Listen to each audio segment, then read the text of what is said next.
Oh, hello fellas. I'm sorry about that cut of the video, but we are continuing. We were differentiating number A, so I was almost way through. I was just left with one thing. So here it is. This is our question, and then we have to differentiate it. So we have a to x being equal to the differential of this part. So therefore, on the next step, probably I repeated everything as it is. It's just that I simplified this, or I rewrote it in terms of e to the power negative 2x. So therefore, on this part, so I'm having, okay, I was differentiating that. So remember that 1/4 is a constant. So then we differentiate sign. Differentiating sign, we get cos, and then of whatsoever variable that we're having, in which in this case is 3 cubed plus 1. So therefore, since it's a chain rule, it's a function inside a function, so therefore we are to multiply it again afterwards with the differential of what is inside, which is 3x squared, because when you differentiate 3 cubed, you take 3 down and then you remain with x to the power 3 minus 1, which will be x squared. Then multiply them, and you differentiate 1, you get a 0. So therefore now we have to deal with this one. Here is how we do differentiation of exponential functions. That is d dx of a to the power ux is equals to a to the power ux times u prime of x times ln of a. That is it. It has to be that way. So therefore, we are going to have e to the power negative 2x times the differential of 2x. When you differentiate 2x, you're going to get minus 2 times ln of e, in which we know that it's equals to 1, right? So therefore, let's rewrite it. So that is 1/4 of 3x cubed, 3 squared, 3x squared of cos x cubed plus 1 minus to be a plus 2e to the power that. This we know that it's 1, right? It's 1. So this will be our final answer. We leave it that way. That will be done. So therefore, let's move to the next part. We are to do question number B. We are to do number B. So number B, it's here. Is y is equals to e to the power x over 1 plus sine x. So yeah. So we have to differentiate it. It's y is equals to e to the x over 1 plus sine x. 1 plus sine x. So therefore, here we're going to just apply quotient rule, that is d dx of u times v. Please, you have to know the rule. Remember that you have to know the rule. So that is u prime times v minus u times v prime, then everything over v squared. Then we have to assign our terms. That is, we let u to be equals to e to the x, and we let v to be equals to 1 plus sine x. So we need to have u prime of x. Since it's e to the x, still it will be e to the x. It doesn't change this one. It's a simple exponential differentiation. Then that one, you differentiate 1, you get a 0. You differentiate sine, you get a cos. So that is that. So then we have to combine them using that rule. So then we write d dx of e to the x divided by 1 plus sine x is equals to u prime. What is u prime? Is e to the x. It's e to the x times v, which is 1 plus sine x, minus u is e to the x times v prime, which is cos x. Then everything over the denominator squared. Everything over denominator. Where denominator is v, that is 1 plus sine x everything squared, remember. So therefore that will be your answer. E squared can maybe be factored out, which is not really that important. 1 plus sine x minus cos x. Everything over 1 plus sine x squared. That will be your answer. Nothing hard. It takes 4 marks. Then let's check the next one. There it is. The next one is root x plus root y is equals to 1. So I don't know which rule we're going to use. Implicit or not implicit, we'll see. We'll see. So question C. Question C, we're having root x plus root y is equals to 1. Let's make y the subject of the formula, then we differentiate. If you want to use implicit differentiation, you can use it, but I prefer us making y the subject of the formula. So therefore, we take root x to the other side. So therefore, we are going to have root y is equals to minus root x plus 1. Then from there, we make sure that we make y the subject. That is, here we're having a root, so therefore we can oppose that root by powering by 2. You power everything on each side by 2. So that is, we are going to have root z squared is equals to minus root x plus 1 to the power 2. Then we're going to get y is equals to minus root x plus 1 squared. Then it will depend on you if at all you want to deal with it this way, or you want to further simplify it or remove the brackets. Now I'm going to remove the brackets. That means we both know how to remove brackets. That squared plus, it's going to be a minus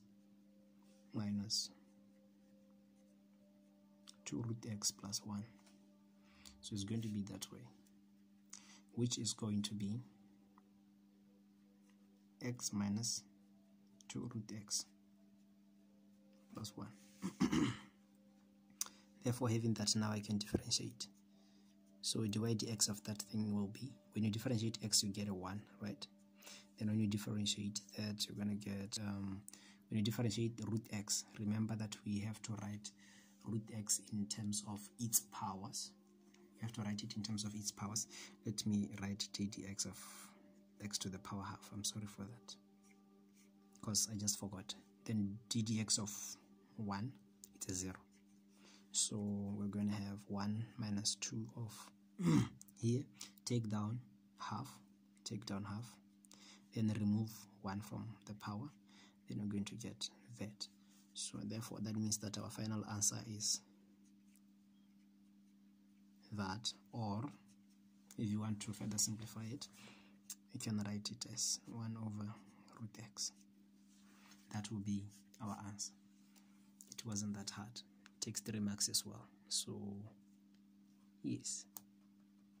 Then now we're going to go to the next question, which is question 5, I think. I think it's question 5. So this was it. So this was the last question. Yes. Let me go to the next one.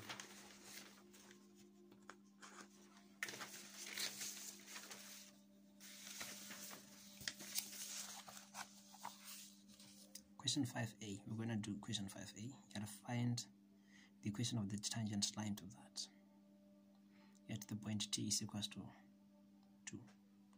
Alright, so let me copy it down. So we're having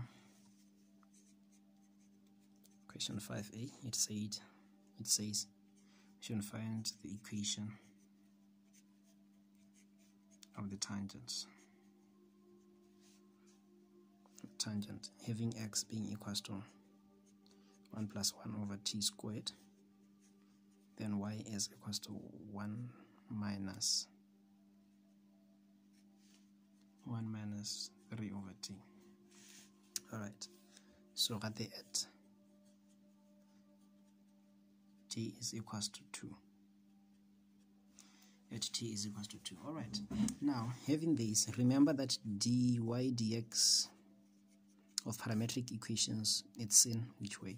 It's in this way: d dx of t divided by d dx of dt. That is, dy dx is equals to dy dt divided by dx dt. So therefore we have to find dy dt separately and dy dx separately. So therefore dy dt is equals to, here is a y, here is a y. Differentiate 1, you get a 0, right? Differentiate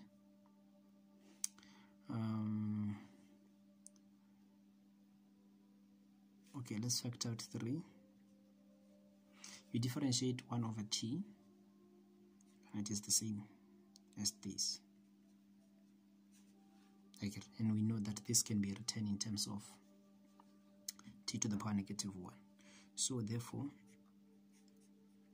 dy dt will be equals to negative 3 of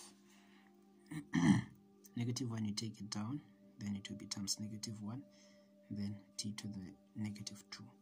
So therefore we are going to have 3 t to the negative 2, or 3 over t squared. Okay, if you wonder how I did everything here, differentiating, remember that, I'm really sorry for that, for misconception. Let me clear it with a blue pen.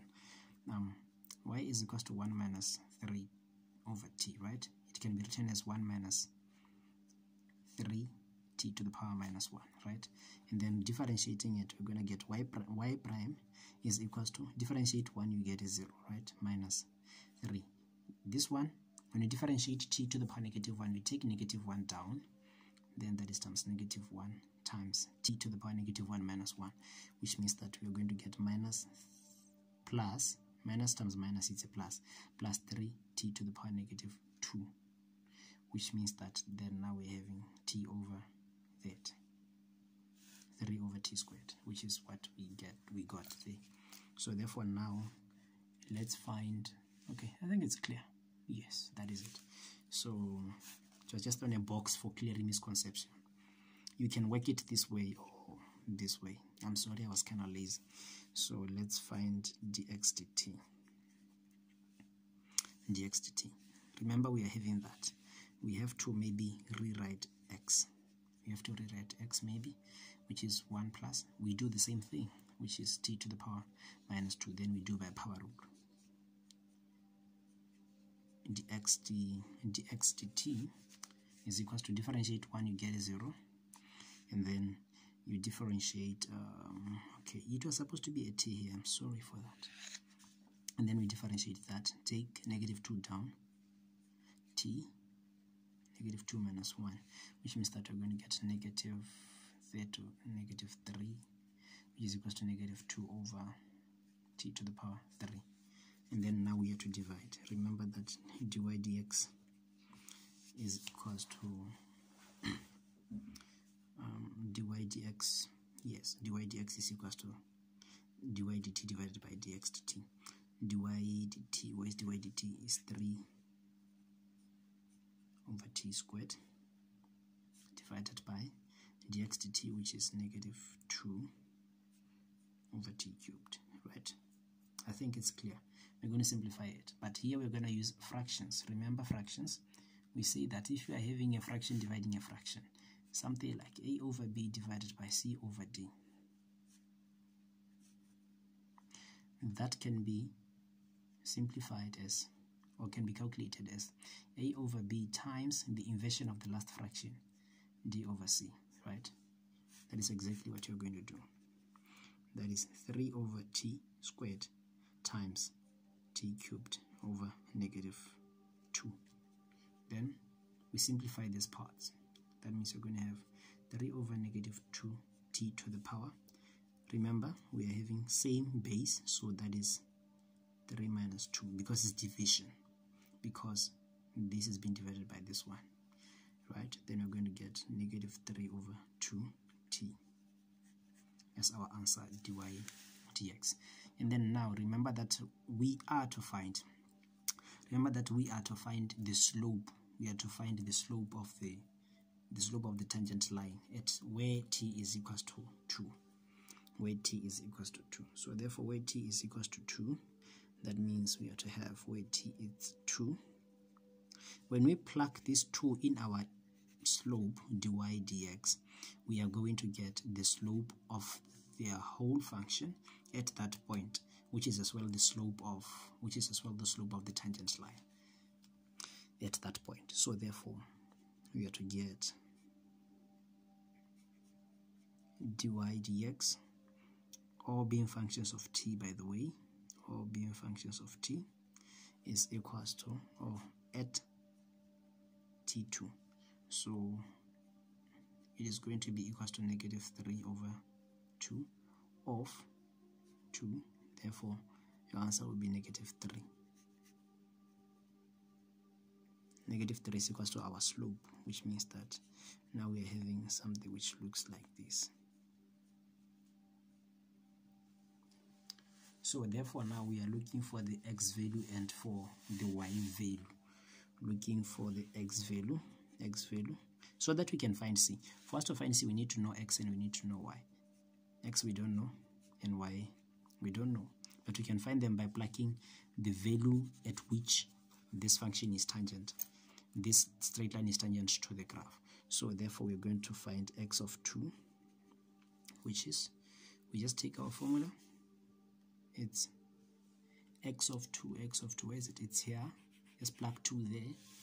That means we're going to have 1 plus that. We're going to have 1 plus 1 over 2 squared. 2 squared. I don't know what it's going to be. That is 1 plus 1 over 4. 1 plus 1 over 4. Let me write it down. I'm sorry if I am out of view. 1 plus 1 over 4, which is equals to 5 over 4. Yes, it's going to be 5 over 4. Then for y, we are looking for y2, remember? Then y, here is y, is 1 minus 3 over t. So that is 1 minus 3 over 2. So now we are going to have, so that is negative half. It's negative half. So which implies that we are going to have a point which is 5 over 4 comma negative half. Then we have to plug them in here such that we get c. So let me just do the, remember we are having y is equals to mx plus c, or where m is 3, by the way, right? Where m is 3, y is equals to 3x plus c, but we are having the point 5 over 4 comma negative half. We are plugging them here. That is y kemang, y it's negative half is equals to 3 times 5 over 4 plus c. We make c the subject, take this whole thing to the other side. That is, we're going to have negative half minus, multiply here, we get 15 over 4 is equals to c.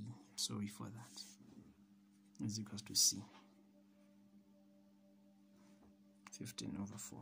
Then we have to subtract. With subtracting, I don't have the calculator, so I'm not going to punch the answer. Let me try do it. Lowest common multiple of 2 and 4 is 4. 2 into 4 is 2. 2 times negative 1, it will be negative 2. Minus 4 into 4 is 1. 1 times 15 is 15. Is equals to c, which means that negative 2 minus 15 is negative 17 over 4 is equals to c. Therefore, the function is y is equals to 3x minus 17 over 4. I am not so sure if I managed to do it well, but that is what I got. That is question 5. Question 5. I believe it has to be that way. Yeah, it's fine. It's fine. So let's go further. Okay, we got no more question here. Let me check the next one. Sorry, I'm still struggling with opening the page. That's the struggle that I'm having right now. Alright, here. So we're having application of derivatives. Application of derivatives.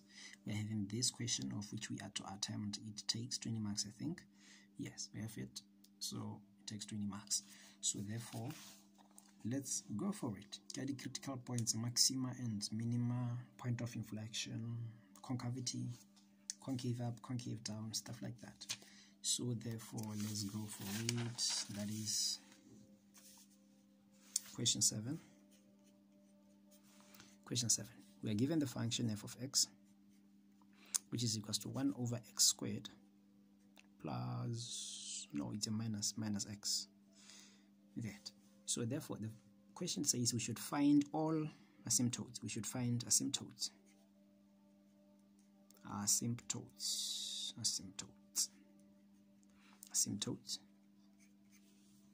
Hope someone knows the formula. Asymptotes. Remember, we're having the vertical asymptote. Vertical asymptote. Let me call it VA. So that is where x squared minus x is equal to 0, or where our denominator is 0. Therefore, we try to solve it. We have to get that, which means x is 0, or x is equals to x minus 1 is equals to 0, where x is 1. So we're having our two solutions as our vertical asymptote. So for horizontal asymptote, we are to have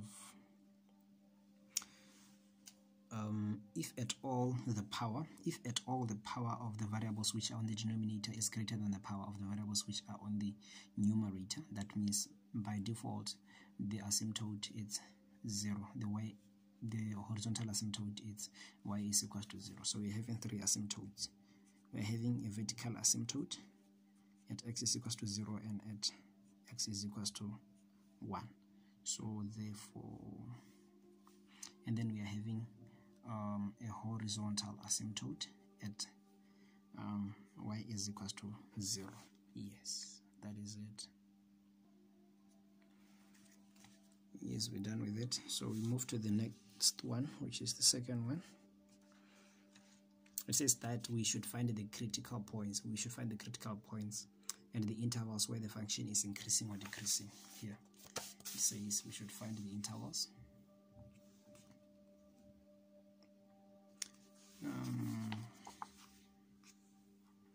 It says we should find the intervals where the function is increasing and decreasing. So yes, we are to differentiate this function. So we are to look for its prime. F of x, remember, it's equals to 1 over x squared minus x. So therefore we are to find prime. Then this, how do we say it? We can take it up. We can take x squared minus x up such that we use chain rule. Chain rule is much easier than quotient rule. I'm not going to use quotient rule here because the function above is just 1. We don't have complicated variables up there.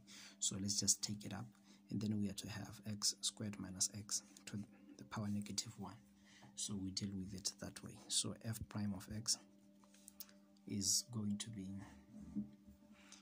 be, remember we are having a function inside a function, so take down negative 1 times x squared minus x to the power negative 1 minus 1 times the differential of what is inside. Differential of what is inside is going to be 2x minus 1. Yes. And then we have to simplify it. So therefore we have to have minus 2x minus 1 times x squared minus x to the power negative 2, which means we can take it down. Yes, we can take it down. Therefore, we can have minus 2x plus 1 over x squared minus x squared. So therefore, when we find the critical values, we equate this to 0. We equate our slope to 0. Equating our slope to 0, we are going to have, okay, is where this is equals to 0, which means that 2x plus 1 over x squared minus x squared is equals to 0. Solving it,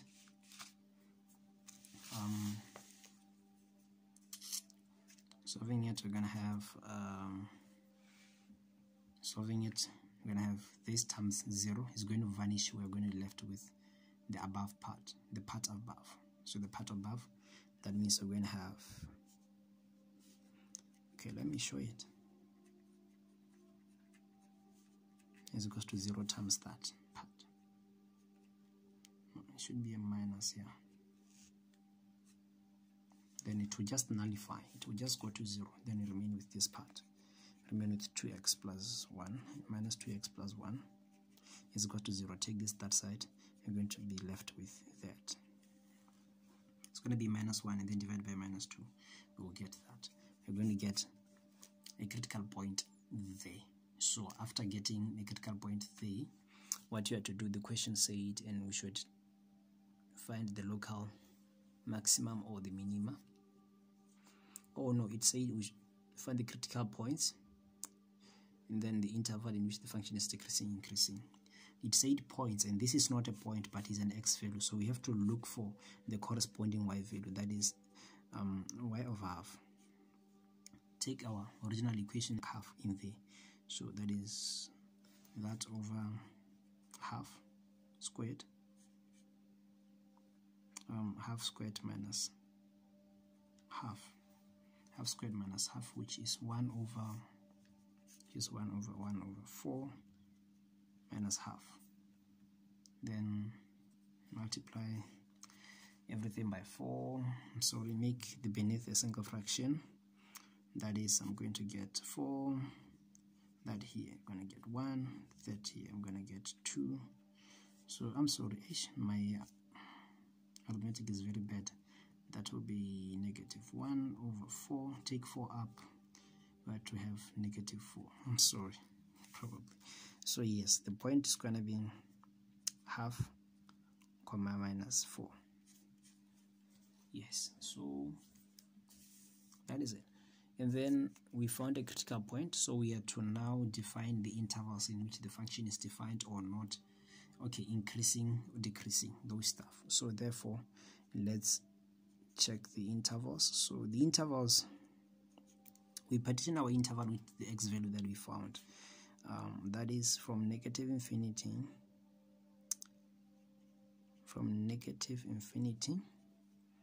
to the value we found, which is 2, and then from the value we found to infinity, and we're going to define in those terms. So therefore we have to pick x value we are interested in evaluating.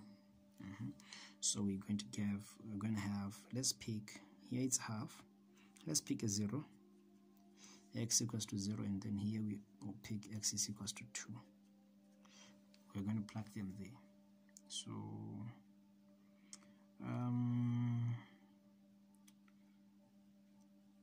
and I made a mistake. At x is equals to 0, we are having an asymptote, a vertical asymptote. Remember, at x equals to 0, we're having a vertical asymptote, so we can't have it defining to us if at all it will be positive or negative slope, because the function itself is going to give us something which is not defined. Because when we plug 0, is it? I'm not so sure. When we plug 0, yes, when we plug 0 on our prime, or when we plug 0 on our differential, we're just going to get something else. We're going to have 0 here and 0 here, which is something which is not defined. Let me just pick negative 1. I'm sorry for picking if it which can't work. Pick negative 1. After picking negative 1, so to get I picked negative 1. Picking negative 1, take negative 1, plug it in the negative 1 here. Negative 1 here is going to give us a positive 2. That is negative 2 times negative 1 is a positive 2, and then we have to get a 3 above there. And get a 3. And then here we have to have negative 1 squared minus 1 negative 1 squared. Negative 1 squared is going to be 1 minus 1. It's going to be a 2. It's going to be 1 plus 2. 1 plus 1, which is a 2, and then squared. That is 3 over 4. Yes, that will be 3 over 4. That is f prime of x. It will be 3 over 4, which is positive, which means that it's a slope up or increasing from the left to the right. So yes, it's increasing. And then here we picked 2, plug it in here, 2, plug it in here. 2 times negative 2 is going to be minus 4. It's going to be minus 4 plus 1 minus 3. Minus 3, and then 2 squared is going to be 4. 4 minus 2 is going to be 2. 2 squared is going to be 4. Minus 3 over 4, which is a slope down. So this one is decreasing. So now the answer said we should define those. So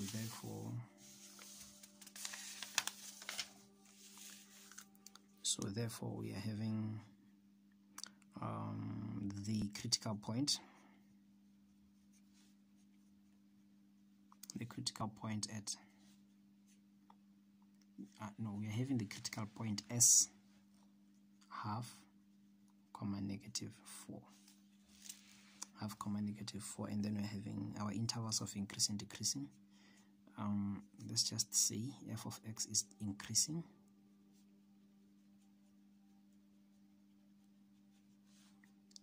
Is increasing in the interval. It is increasing in the interval negative infinity to half. Negative infinity to half. And decreasing at the interval half to infinity. Yes, we'll be done. These are the 3 parts that we found. So let's go to the next one. Yes, this part. It says now we should classify the critical point, if at all it is local minima, local maxima, or neither. So we are to classify this part. So now from the table, that is point number 3, from the table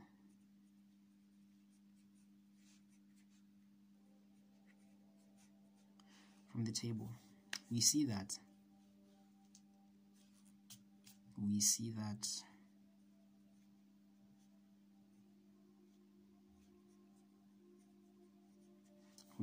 at negative 2, at negative 2 we have a critical point. We have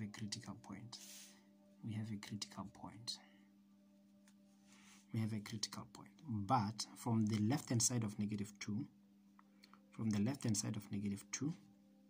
the function is increasing. And from the right hand side of 2, or after 2, on the right hand side of 2, the function is decreasing. Therefore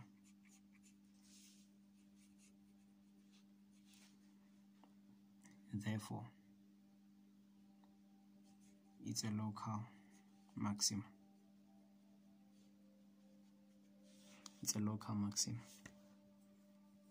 Yes, that is where the function is going to be greater than each and any point that you can get, except at the asymptotes, each and any critical point that you can get, because we have no critical point than this one. So therefore it will be that.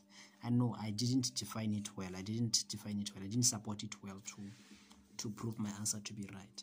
So therefore there is number IV. IV says we should find the point of inflection, if any, and the intervals where the graph is concave up and concave down. Point of inflection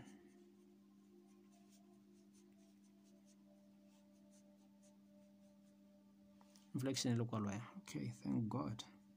Point of inflection. Point of inflection, remember that it's found using the second derivative. So remember, we know our prime. Our prime is negative 2x minus 1 over x squared minus x squared. So therefore, to find the second derivative, we're going to use quotient rule. Quotient rule, which says is v times u prime minus v prime times u, everything over v squared. So we are going to let u be equals to minus, here it should be a plus, negative 2x plus 1, and v be equals to x squared minus x squared, which can